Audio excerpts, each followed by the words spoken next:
for so long. We've been waiting for this time to begin. We ain't getting it.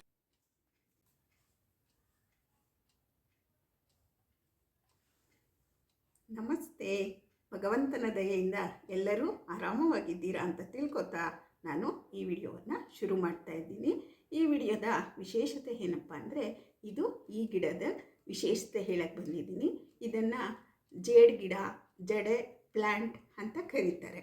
ಈಗ ಇದಕ್ಕೆ ಒಂದು ಮಹತ್ವ ಬಂದಿದೆ. ಏನಪ್ಪ ಅಂದರೆ, ಇದು ಸಹ ವಾಸ್ತುವಿನ ಗಿಡ ಅಂತಲೇ ಹೇಳ್ತಾರೆ. ನಾವು ಯಾರೋ ಹೀಗೆ ಹೇಳಿದ್ರು, ನಾವು ಇದನ್ನು ತಗೊಂಡು ಬಂದ್ಬಿಟ್ಟು ನಮ್ಮ ಮನೆ ಬಾಗಿಲು ಪೂರ್ವ ದಿಕ್ಕಿನಲ್ಲಿದೆ, ನಾವು ಪೂರ್ವ ದಿಕ್ಕಿನ ಕಾಂಪೌಂಡ್ ಮೇಲೆ ಇದನ್ನು ಇಟ್ವಿ. ನಿಜವಾಗ್ಲೂ ದೇವರ ದಯೆಯಿಂದ ನಮ್ಮನೆ ತುಂಬ ಅಭಿವೃದ್ಧಿ ಆಯಿತು. ಇದು ನನ್ನ ಅನುಭವ, ನೀವು ಮಾಡಿ ಅಂತ ಹೇಳ್ತಾ ಇಲ್ಲ, ನನ್ನ ಅನುಭವವನ್ನು ನಾನು ಶೇರ್ ಮಾಡ್ಕೊತಾ ಇದ್ದೀನಿ. ನೀವು ಸಹ ನಿಮಗೆ ಬೇಕಾದರೆ ಈ ಜೇಡ್ ಗಿಡವನ್ನು ತಂದು ಪರೀಕ್ಷೆ ಮಾಡಬಹುದು.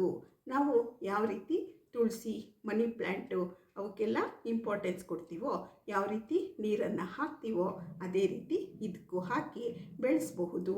ನೀವು ಸಹ ಪರೀಕ್ಷೆಯನ್ನು ಮಾಡಬಹುದು.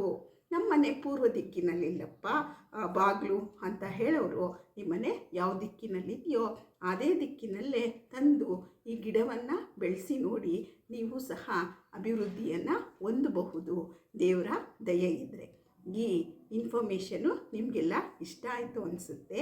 ಇಷ್ಟ ಆಗಿದ್ದರೆ ಒಂದು ಲೈಕ್ ಮಾಡಿ, ಶೇರ್ ಮಾಡಿ, ಕಮೆಂಟ್ ಮಾಡಿ, ಸಬ್ಸ್ಕ್ರೈಬ್ ಮಾಡೋದನ್ನು ಮರಿಬೇಡಿ. ಮತ್ತೊಂದು ವಿಶೇಷವಾದ ವಿಡಿಯೋವೊಂದಿಗೆ ನಾನು ನಿಮ್ಮನ್ನು ಮುಂದಿನ ವಿಡಿಯೋದಲ್ಲಿ ಭೇಟಿ ಮಾಡ್ತೀನಿ. ನಮಸ್ತೆ.